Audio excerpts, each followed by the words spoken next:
Hey guys, welcome back. I want to give you a quick review of one of my last projects, and you're looking at it. Take a look at it. Tell me what you think. I think it's real simple. That's what I love about it. The design is real simple. At the front there, you see the opening. And what else we've got going on the bottom here? We have the center block put on its side so it can provide air. Of course, we need air for good fire, and so we just continue to build and use just the dimensions of the center blocks to make our pit. I didn't do any super cutting or anything like this. Here's the other side as well. We have vents created on the center block on its side, and come on around, and there you have it. I want to note that I've used angle iron right across the front there at the top of the opening. From one end to the other, I've used 1.5 inch angle iron. Now, one of the rationales behind using the angle iron on this side of the center block and right behind it, I used angle iron to expand the width of the pit for a number of reasons, to provide strength, then also to provide a mantle for that opening from here to here. Otherwise, I've had to create a concrete mantle of some sort to make that happen. But let me get over inside of the pit. You can see that I continue this metal on the inside. So we go up and over. What we have in here is a piece of stretch metal, which is 32 inches from here to here, and then from here to here is 64 inches. I think it's a little tight. If you look down at the tabs, it expands over the tabs to here. So I think I want to just take a 1/2 inch off of this. Maybe take a whole, I think I'll take a whole inch. So because these tabs are pretty huge, and I don't want to be struggling with putting these things in and out. So you hear me say I don't want to be struggling. Well, I haven't completed this project just yet. One of the things I have to do is create me a couple racks, grill racks.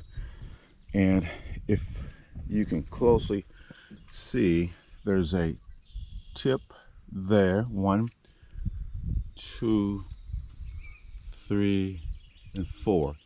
And the same thing has happened on this side as well. There's tips there. So what I want to do here is to split this 64 into 32, let's just say 31 3/4 or 31 1/2, so we can have a 1/2 inch play in there, so that when we build up this rack here, that we'll have plenty of room of putting the racks in and out, pulling and putting in the racks in and out this grill process. But it's a real simple construct. I thought about putting having concrete mortars, putting mortar cement in the concrete in the mortars. Excuse me for that. But I just opted out of that. I decided that I just wanted to just keep them just dry fit. And one of the rationales behind that is that if it overheats or gets too hot, or water in these center blocks, whatever, and it just explodes, then all I have to do is just replace those bricks and then restock it, and then we're off and running again. Also, folks have recommended that I put a couple layers of ceramic blocks across the bottom there. Just, you know, just add a little bit more protection for the extreme heat. I still may do that, but I don't know if I can come about those blocks with little to no cost. I may do that, but I'm not going to let that make and break this process. I may get started with this and find out that it's doing just fine and never put them in. And then if I started and all of a sudden we started exploding and blocks can't stay together for nothing in the world, then I may come back around and put those ceramic blocks in there to help protect it from too much heat. Also, you notice that I put a pad in here. That is an 8x9 pad. It's 9 feet this way and 8 feet that way. And I like the pad. There's no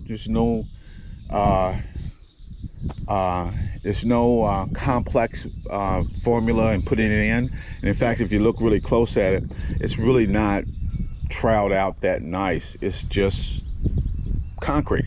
And it's not designed to do much at all other than to create a level, non-slick environment when trying to grill. So I think it's just a simple, very doable design. I can't wait to fire this baby up and give you guys feedback on this, give you feedback on how I like it. Only thing is left to do now is to create the racks that will go down in it.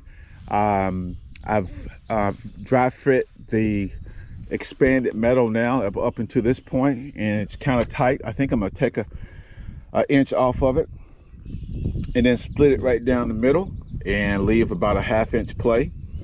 And then I have some metal that I will put in here, have welded up, and we'll see what's going on after that.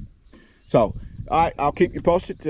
Meanwhile, I think I'll continue to work on this. My next video I'll post, one of the goals is to have the racks done. Talk to you guys soon.